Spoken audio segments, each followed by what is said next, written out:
Namaste. This is Sharmi Adhikari, and I welcome you to the second episode of Beyond the Reels. When a big tree falls, the earth shakes. Do you remember who said this? Rajiv Gandhi, in his address at the Boat Club in New Delhi during the December of 1984.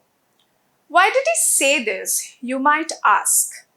Well, he was justifying the pogrom of around 3,000 Sikhs that took place after his mother, Indira Gandhi, the then Prime Minister of India, was assassinated by her two Sikh bodyguards. On sympathy voted to the prime ministerial position after the incident, was it justified for him to make this statement or remark?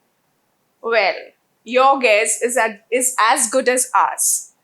You see, perpetrators of genocides have this uncanny ability to normalize crimes, especially if they are of epic proportions. The left establishment has never really let the cat out of the bag explicitly, but there are ample of evidences proving that the murder of so many Sikhs in Delhi was orchestrated and ordered by the Congress party that time.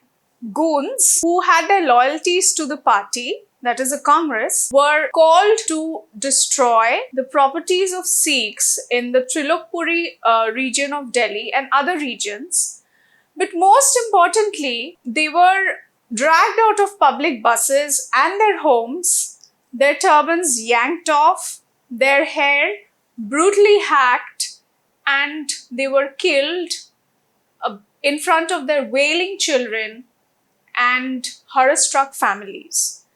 The old and the young faced the same wrath. Mothers were cutting off the long hair of their little boys to camouflage them from falling into the eyes of the Congressy goons. It was just a repeat of what the Chitpavan Brahmins in Maharashtra faced when Mohandas Karamchand Gandhi was assassinated by Nathuram Godse. Who were the perpetrators? The Congressy goons, of course. This is where we question the content of Jogi, the film directed by Ali Abbas Zafar, that deals with the anti-Sikh riots of 1984 in Delhi. But the filmmaker doesn't mention the party that triggered the genocide of around 3,000 Sikhs that time. Why would he do that?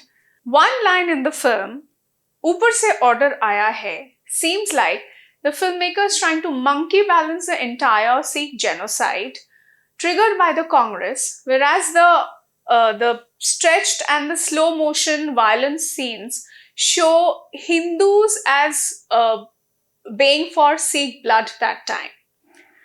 Interestingly, Diljit Dosanjh playing the lead also appears like the film team is trying to justify the Khalistani movement because Sikhs were brutalized by the Hindus of Bharat. The point to be noted here is that Diljit Dosanjh had openly supported the farmers' protests that took place in India, and we all know that they were oiled by the extremist Khalistani elements from the West. He was also against the implementation of the CAA. Mohammad Zishan Ayub, who plays Dosanjh's friend in the film, has been repeatedly called out on social media for his radical Islamic stance and for his anti-Indian remarks. The film Jogi has been apparently funded by Babbar Khalsa, a Khalistani group based in Europe and which is headed by Ravi Singh.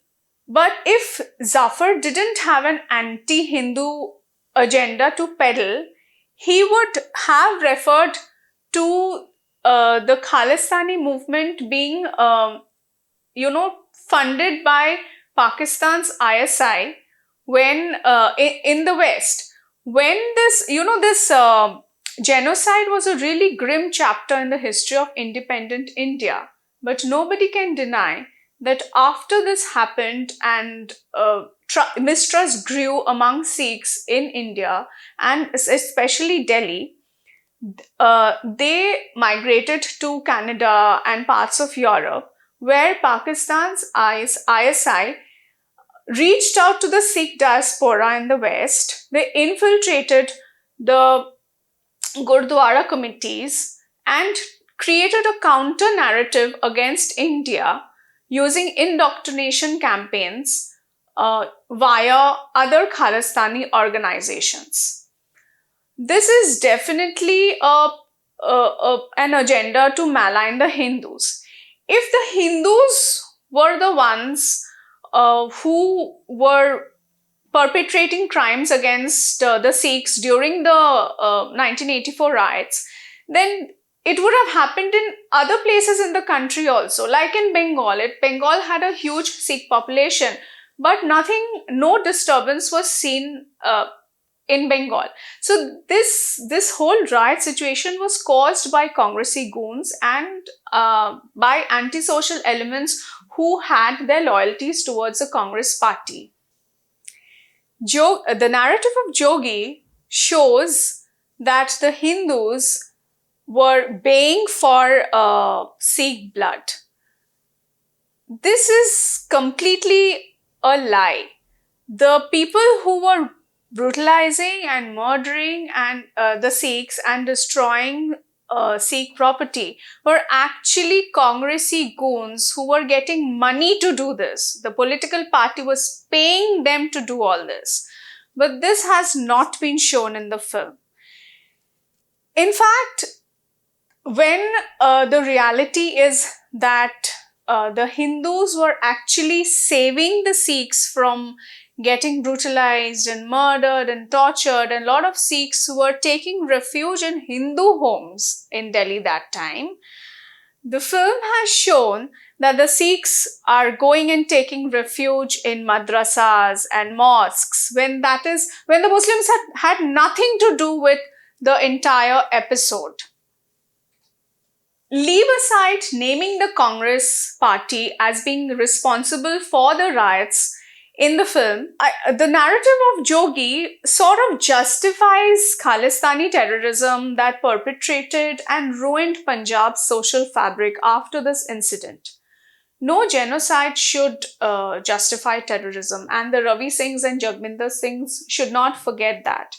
If that would have been the case, then Kashmiri Pandits would have brandished arms long before all this happened. Also, at a time when Khalistani referendums are being signed in Canada, doesn't this film seem like canonizing the emotions of the victims of the 1984 Sikh riots, anti-Sikh riots, to kind of destabilize the country further? Also, we can't forget that this is also a time when India is actually getting back Sikhs from Afghanistan who have been persecuted and brutalized by radical Islam for so many years. Zafar's work also demonizes Hindus as being people who kill to settle personal scores. They are shown as being casteist when there are references with words like naak kat jana, biradri mein, and all that. There are also jibes of honor killing. With so many problems taking place in the narrative of the film, can it be just passed off as a poignant drama on friendship during troubled times without sensing the propaganda that is directly out there to malign Hindus yet again by not naming the Congress who triggered the riots, and secondly by focusing too much on this aspect that the Hindus were brutalizing the Sikhs during the anti-Sikh riots in Delhi. Tell us what is your opinion in the comment section. Thank you for watching. Namaste.